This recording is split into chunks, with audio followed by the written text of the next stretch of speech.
Good evening to all. आज इस video में हम बात करेंगे सीटेट 31 जनवरी 2021 जो आज आपका पेपर हुआ है child development paper first.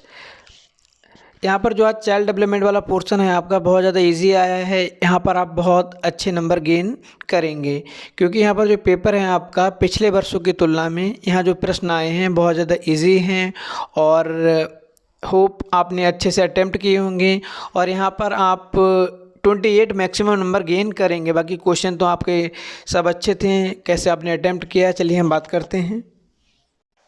Child development and pedagogy, बाल विकास एवं शिक्षा शास्त्र। यहाँ पर आपका पहला प्रश्न है, after getting hurt during a play activity Rohan started crying. Seeing this his father responded, don't behave like girls, boys don't cry. This statement by the father. एक खेल क्रिया के दौरान चोट लगने पर रोहन रोने लगा। यह देखकर उसके पिता ने कहा, लड़कियों की तरह व्यवहार ना करो, लड़के रोते नहीं हैं। तो यहाँ पर आपको करेक्ट ऑप्शन चूज़ करना है। तो यहाँ पर फर्स्ट ऑप्शन करेक्ट होगा। सीरीज आपकी आई है। फर्स्ट ऑप्शन आपका रिफ्लेक्ट जेंडर स्टेरियोटाइप, लैंगिक रूढ़िवादिताओं को दर्शाता है। तो यहाँ पे करेक्ट ऑप्शन आपका हो जाएगा। नेक्स्ट क्वेश्चन है आपका, इन प्रोग्रेसिव क्लासरूम, एक प्रगतिशील कक्षा में जॉन डीबी का कॉन्सेप्ट है आपका स्टूडेंट।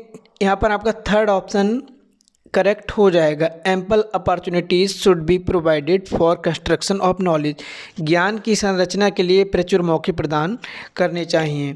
और यहाँ पर जो तीन ऑप्शन बचे हैं आपके गलत हैं। क्यों? क्योंकि कोई फिक्स्ड करिकुलम को हमको फोकस नहीं करना है। बच्चों के अंदर कंपटीशन की जो फीलिंग है वो डेवलप नहीं करनी है। सहयोगात्मक की हम बात करेंगे, ठीक है, कोऑपरेटिव लर्निंग की हम बात करते हैं। और लास्ट में आपको उनके एकेडमिक नंबर से हम किसी बच्चे को नहीं जान सकते वो कितना ज़्यादा आपका क्लास में इन्वॉल्व है। तो यहाँ पर उसको हम क्लास में अपॉर्चुनिटी देंगे, उसको अवसर प्रदान करेंगे अपनी क्षमताओं को बाहर करने का। तो यहाँ पर थर्ड ऑप्शन आपका करेक्ट हो जाएगा। थर्ड क्वेश्चन है आपका, after observing that students are struggling to proceed further on an ongoing activity, a teacher decided to provide cues and hints in form of what, why, how. According to Lev Vygotsky theory, this strategy of teacher will. एक गतिविधि के दौरान छात्रों को संघर्ष करते देख एक अध्यापिका बच्चों को संकेत और इशारों जैसे क्या, क्यों, कैसे प्रदान करने का फैसला लेती है। लेव बाइगोस्की के सिद्धांत के अनुसार अध्यापिका की यह योजना है। तो यहाँ पर आपका होगा second option correct, act as scaffold for learning, अधिगम के लिए पाड़ आधारभूत संरचना का काम करेगी। जब बच्चे को हम कोई नई नॉलेज सिखाते हैं, बच्चे को कोई प्रॉब्लम हो रही है, एज ए टीचर या उसके गार्जियन जब बच्चे को सपोर्ट करते हैं तो हम उसको बोलते हैं स्कैप फोल्डिंग। तो यहाँ पर आपका सेकंड ऑप्शन करेक्ट हो जाएगा। चलिए अब हम बात करते हैं नेक्स्ट क्वेश्चन का, which of the following is correct in the context of socialization of children. तो यहाँ पर आपका फर्स्ट ऑप्शन करेक्ट होगा। कैसे करेक्ट होगा? जो परिवार होती है, जो फैमिली होती है, वो फर्स्ट एजेंसी होती है बच्चे के सोशलाइजेशन का। स्कूल आपका सेकेंडरी एजेंसी होती है बच्चे के सोशलाइजेशन का।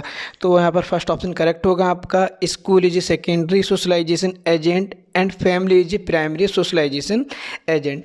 विद्यालय सामाजिकरण का द्वितीयक कारक है और परिवार सामाजिकरण का प्राथमिक कारक है।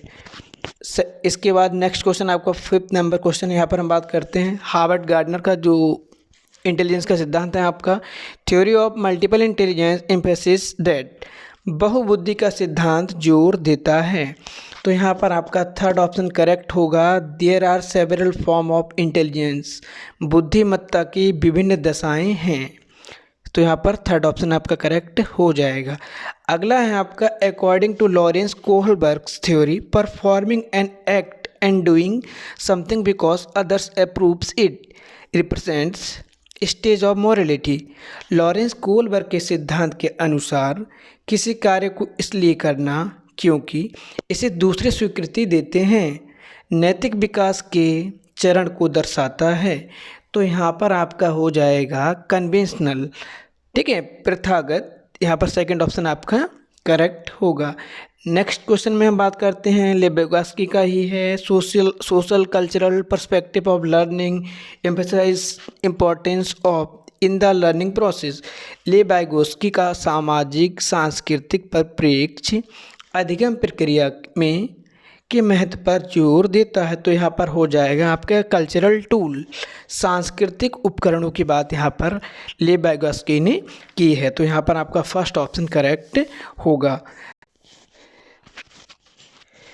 नेक्स्ट क्वेश्चन 8 नंबर आपका, in his theory of cognitive development Jean पियाजे explain cognitive structure in term of. Jean पियाजे अपने संज्ञानात्मक विकास के सिद्धांत में संज्ञानात्मक संरचनाओं को के रूप में वर्णित करते हैं। तो आपने पढ़ा होगा स्कीमास के रूप में वर्णित करते हैं, ठीक है, या मनोबंध।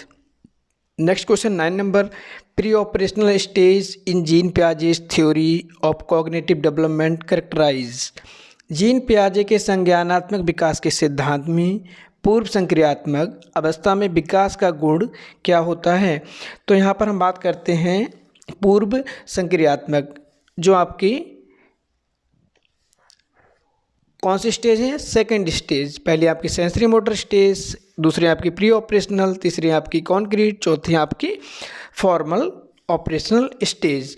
तो यहाँ पर आपको करेक्ट ऑप्शन बताना है। तो यहाँ पर आपका हो जाएगा सेंट्रेशन इन थॉट, विचार या सोच में केंद्रीकरण। तो यहाँ पर आपका दूसरा ऑप्शन करेक्ट हो जाएगा। नेक्स्ट क्वेश्चन है 10 नंबर आपका, which of the following statement is correct in the context of development.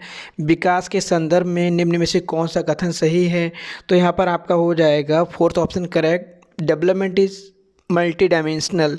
विकास बहुआयामी होता है, क्योंकि विकास आपका शारीरिक विकास भी होता है, साथ साथ में मानसिक विकास भी आपका होता है, आपका नैतिक विकास भी होता है, आपका बौद्धिक विकास भी होता है। ये तो जो डेवलपमेंट की प्रोसेस है बहुत मतलब कई डायमेंशन में एक साथ चलती है। तो यहाँ पर फोर्थ ऑप्शन आपका करेक्ट हो जाएगा। नेक्स्ट हम बात करते हैं 11 नंबर क्वेश्चन की, जन्म से किशोरावस्था तक बालकों का विकास किस क्रम में होता है। तो ये आपने पढ़ा होगा जीन पियाजे की थ्योरी में भी और वैसे भी। तो यहाँ पर sensory, concrete, abstract, first option आपका करेक्ट हो जाएगा, सांवेदिक, मूर्त, अमूर्त। नेक्स्ट 12 नंबर क्वेश्चन है आपका, individual differences in a progressive classroom should be treat as. तो यहाँ पे एक प्रगतिशील कक्षा में व्यक्तिगत विभिन्नताओं को किस प्रकार देखा जाना चाहिए। तो यहाँ पर हो जाएगा आपका fourth option correct, important for planning of teaching learning process.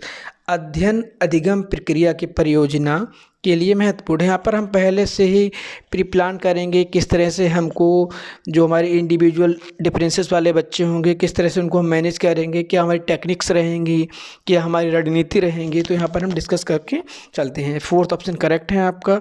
30 number question में हम बात करते हैं, in an inclusive classroom emphasis should be on. एक समावेशी कक्षा में पर जोर होना चाहिए। जो समावेशी इंक्लूसिव एजुकेशन का कॉन्सेप्ट है आपका, providing opportunities aiming at maximising potential of individual children. हर बच्चे के सामर्थ्य को अधिकतम करने के लिए अवसर प्रदान करना, ठीक है। तो यहाँ पर हम जो हमारे इंक्लूसिव एजुकेशन में हम बच्चों को शामिल करते तो प्रत्येक बच्चे को हम यहाँ पर एक समान अवसर प्रदान करते हैं, वो अपनी कैपेसिटी अपनी एबिलिटी के अकॉर्डिंग परफॉर्म कर पाएँ वहाँ पर। Fourth option is correct. 40 number question में हम बात करते हैं, according to right of person with disability act 2016 which of the following term is appropriate to use. दिव्यांग जन अधिकार अधिनियम 2016 के अनुसार निम्न में से किस शब्दावली का प्रयोग उपयुक्त है। तो यहाँ पर आपका थर्ड ऑप्शन करेक्ट हो जाएगा, स्टूडेंट विद फिजिकली डिसेबिलिटीज़, छात्र जिसे शारीरिक दिव्यांगता है। नेक्स्ट क्वेश्चन की हम बात करते हैं यहाँ पर 50 नंबर क्वेश्चन की। जो प्रश्न है आपका, in order to address the need of students who are facing learning difficulties a teacher should not. अधिगम कठिनाइयों से जूझते छात्रों की ज़रूरतों को संबोधित करने के लिए एक अध्यापक को क्या नहीं करना चाहिए। तो यहाँ पर आपको जो हमारे बच्चे हैं जिनको लर्निंग कंडीशन में प्रॉब्लम आ रही है उनका हमारा यहाँ पर हो जाएगा फोर्थ ऑप्शन करेक्ट हो जाएगा, practice rigid structure for pedagogy and assessment. शिक्षा शास्त्र और आकलन की जटिल संरचनाओं का प्रयोग इसलिए नहीं करना चाहिए क्योंकि इनके थ्रू बच्चों के अंदर बहुत प्रॉब्लम आएंगी, वो अपने आप को एडजस्ट नहीं कर पाएंगे और अपने जो उनके अंदर एबिलिटी होंगी उनको परफॉर्म नहीं कर पाएंगे और टीचिंग लर्निंग एनवायरनमेंट में इन्वॉल्व नहीं हो पाएंगे। जब प्रॉब्लम्स आ रही हैं तो हम क्या करेंगे, ऑडियो विजुअल टीचिंग एड्स का यूज़ करेंगे, बच्चों को कॉन्सेप्ट क्लियर होगा, बच्चों का इंटरेस्ट जगेगा, उनके मल्टी सेंसरी अप्रोच की तरह यूज़ होगा, एक से ज़्यादा उनकी जो ज्ञानेंद्रियाँ यहाँ पर प्रयोग में आएंगी, तो जो नॉलेज होगी, जो वो कॉन्सेप्ट सीखेंगे, वो उनके पास बहुत ज़्यादा टाइम तक उनके पास रिटेंशन बना रहेगा, रिटेन रहेगा। दूसरा आपका संरचनात्मक शिक्षा शास्त्रीय उपागमों का इस्तेमाल, यहाँ पर पेडागोजिकल अप्रोच का यूज़ करेंगे, किस तरह से इजी वे में हम बच्चों की नीड के अकॉर्डिंग पढ़ाएं उनको। व्यक्तिगत शैक्षिक योजना बनाना, इंडिविजुअलाइज एजुकेशनल प्लानिंग, तो ये ठीक है, यहाँ पर फोर्थ ऑप्शन आपका करेक्ट है, ये नहीं करना चाहिए। 16 क्वेश्चन की हम बात करते हैं, सृजनात्मकता की पहचान का प्रमुख लक्षण क्या है, is the primary identifying feature of creativity. तो अपसारी चिंतन, divergent thinking is the correct answer to. 17 question की हम बात करते हैं, in order to address learner from diverse background a teacher should, विविध पृष्ठभूमियों के अधिगमकर्ताओं को संबोधित करने हेतु एक अध्यापक को, तो यहाँ पर आपका 70 नंबर में 2 ऑप्शन नंबर करेक्ट हो जाएगा। Draw examples from diverse setting, विविध विन्यासों का से उदाहरण लेने चाहिए। नेक्स्ट क्वेश्चन की बात करते हैं 18 नंबर की, problem solving ability can be facilitated bye, समस्या समाधान क्षमताओं का प्रयोग किस प्रकार सुसाध्य किया जा सकता है। तो यहाँ पर 18 में आपका हो जाएगा इनकरेजिंग यूज ऑफ एनालॉजीज, समरूपों के इस्तेमाल को बढ़ावा देकर, तो यहाँ पर थर्ड ऑप्शन आपका करेक्ट हो जाएगा। 90 नंबर क्वेश्चन की हम बात करते हैं, यहाँ पर motivation to learn can be sustain by, अधिगम की अभिप्रेरणा को किस प्रकार कायम रखा जा सकता है। तो अधिगम की अभिप्रेरणा को कैसे कायम रखा जा सकता है, फोकसिंग ऑन मास्टरी ओरिएंटेड गोल, प्रवीणता अभिमुखी लक्ष्यों पर जोर देकर, तो यहाँ पर आपका सेकंड ऑप्शन करेक्ट हो जाएगा। अगला नेक्स्ट क्वेश्चन आपका 20 सेम शर्मिंदगी, तो यहाँ पर क्या है, can have negative impact on cognition, शर्मिंदगी का संज्ञान पर नकारात्मक प्रभाव पड़ सकता है, तो यहाँ पर सेकंड ऑप्शन करेक्ट होगा।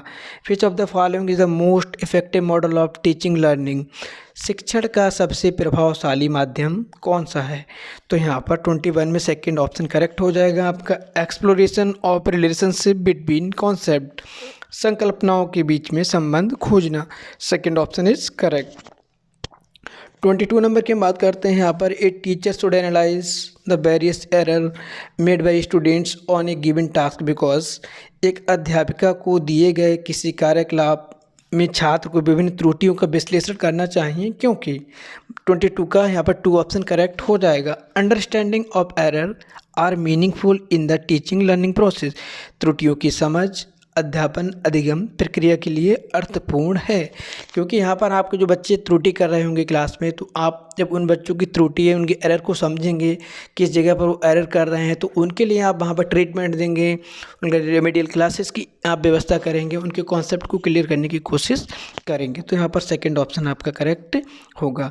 23 की हम बात करते हैं, it is difficult for children to learn when, बच्चे को सीखने में कठिनाई होती है जब, कब होती है बच्चे को सीखने में कठिनाई, बच्चे को सीखने में कठिनाई जब होती है जब सूचना को अलग अलग टुकड़ों में प्रस्तुत करेंगे हम, ठीक है, क्यों, क्योंकि एक सूचना हमको देनी है, उसको हमने पहले दिया, फिर अपनी कहानी सुना दी, फिर दिया, फिर कुछ हमने बात बताई, तो बच्चों को जो इन्फॉर्मेशन देना है, अगर हम एक इन्फॉर्मेशन हमको देना है, एक कॉन्सेप्ट हमको पढ़ाना है, हम उसको छोटे छोटे बिट्स में बच्चों को प्रोवाइड कराएंगे, तो प्रॉब्लम होगी, बच्चे का ध्यान कंसंट्रेट नहीं होगा, टॉपिक क्लियर नहीं होगा, तो प्रॉब्लम उसको होगी, ठीक है। तो यहाँ पर आपका फर्स्ट ऑप्शन करेक्ट होगा।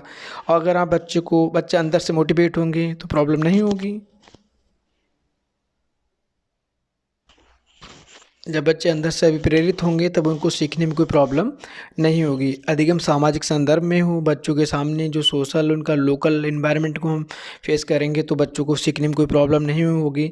और बच्चों को हम जो चीज़ें सिखाएंगे मल्टीपल वे में सिखाएंगे। कोई बच्चों को स्टोरी सुनाना है, कोई कॉन्सेप्ट देना है, तो उसके सामने बहुत एग्जाम्पल देंगे तो वो आसानी से सीखेगा वहाँ। नेक्स्ट क्वेश्चन है आपका 24 बेस्ट स्टेट ऑफ लर्निंग इस अधिगम की सर्वोच्च अवस्था कौन सी है। 24 क्वेश्चन में आपका मॉडरेट अराउजल नो फियर, संतुलित उत्तेजना कोई भय नहीं। अगर बच्चे में भय होगा तो बच्चे वहाँ पर सीखेंगे नहीं, तो थर्ड ऑप्शन आपका यहाँ पर करेक्ट होगा। अगला आपका क्वेश्चन है construct best view of learning suggest that children construction of their own knowledge. अधिगम का संरचनात्मक विचार ये सुझाव देता है कि ज्ञान की संरचना में 25 में आपका थर्ड ऑप्शन करेक्ट होगा। प्ले एन एक्टिव रोल, बच्चे सक्रिय भूमिका निभाते हैं, ठीक है, थर्ड ऑप्शन आपका करेक्ट हो जाएगा। 26 की हम बात करते हैं, which of the following believes is good for learning. अधिगम के लिए निम्न में से कौन सी धारणा उपयुक्त है। तो क्या है, एबिलिटी इज इम्प्रूवेबल, अधिगम सुधार है, अधिगम में सुधार हो सकता है। अगर लर्निंग में अगर इम्प्रूवमेंट ही नहीं होगा तो लर्निंग किस चीज़ की, लर्निंग जब हम करते हैं कुछ ना कुछ एरर होती है, कुछ गलतियाँ होती हैं, उन गलतियों में हम सुधार करते हैं तभी हमारी लर्निंग सार्थक होती है। तो लर्निंग फर्स्ट ऑप्शन करेक्ट आपका हो जाएगा। 27 conceptual understanding among students is likely to improve in the setting which emphasis on. निम्न में से कौन सी परिपाटी विद्यार्थियों में संकल्पनात्मक समझ में बढ़ोतरी करने में सहायक है। 27 का यहाँ पर आपका हो जाएगा कौन सा क्वेश्चन, इंक्वायरी एंड डायलॉग, अन्वेषण एवं संवाद। यहाँ पर हम बच्चों को पूरा उनको मौका देते हैं, पूरे अवसर प्रदान करते हैं, वो अपनी बातों को रख पाएँ, अपने जो थॉट है उन थॉट को पूरी क्लास के सामने रिवील करें, और आपस में हम एक उनको ऐसा इन्वायरमेंट देते हैं, एक उनको रिफ्लेक्टिव इन्वायरमेंट देते हैं जहाँ पर उनकी जो कॉन्सेप्चुअल अंडरस्टैंडिंग है वो बढ़ती है। तो यहाँ पर आपको फोर्थ ऑप्शन करेक्ट होगा। During a task Saina is talking to herself, ठीक है, about ways she can proceed on the task according to Lev Vygotsky ideas on language and thought. This kind of private speech is sign of. एक कार्य के दौरान साइना स्वयं से बात करती है कि वह कार्य पर किस प्रकार प्रगति कर सकती है। ले विगोस्की की भाषा और चिंतन सोच के बारे में दिए गए विचार के अनुसार इस तरह का व्यक्तिगत भाग क्या दर्शाता है। तो यहाँ आपका हो जाएगा सेल्फ रेगुलेशन, स्वनियमन, ठीक है, कॉग्निटिव इमेच्योरिटी होगा नहीं आपका, ठीक है, आपका ईगोसेंट्रिज्म ये आपका जीन पियाजे का है। आगे हम बात करते हैं यहाँ पर 29 question, evolution practice to demat, मूल्यांकन पद्धतियों का लक्ष्य होना चाहिए। Identification of high achievers for prize distribution, पुरस्कार वितरण हेतु उच्च अंक प्राप्त करने वाले की पहचान करना। मूल्यांकन पद्धतियों का लक्ष्य होना चाहिए, ठीक है, लेकिन यहाँ पर आपका फोर्थ ऑप्शन है, लेकिन यहाँ पर आपका विद्यार्थियों की ज़रूरतों एवं आवश्यकताओं का पहचान करना 29 में थर्ड ऑप्शन भी आपका करेक्ट हो सकता है। जब फाइनल आंसर की आएगी तो आपको यहाँ पर थोड़ा वेरी मिलेगा। 30 क्वेश्चन की बात करते हैं, individual differences in development of children can be attribute to. बच्चों के विकास के व्यक्तिगत विभिन्नताओं को किस पर प्रतिरूपित किया जा सकता है। नॉर्मल क्वेश्चन है आपका, ठीक है, अनुवांशिकता एवं पर्यावरण की पारस्परिकता पर, interplay of heredity and environment. तो चाइल्ड डेवलपमेंट के जो क्वेश्चन है आपके बहुत ज़्यादा इजी आए हैं, आप यहाँ पर 28 नंबर तक आसानी से गेन करेंगे। किसी क्वेश्चन में कोई कन्फ्यूजन है तो आप कमेंट बॉक्स में कमेंट कर सकते हैं। बाकी मॉर्निंग में आपको कल जो अदर सेक्शन आपके बचेंगे पेपर सेकंड वाला के चाइल्ड डेवलपमेंट पोर्शन आपको मिल जाएगा। Thank you.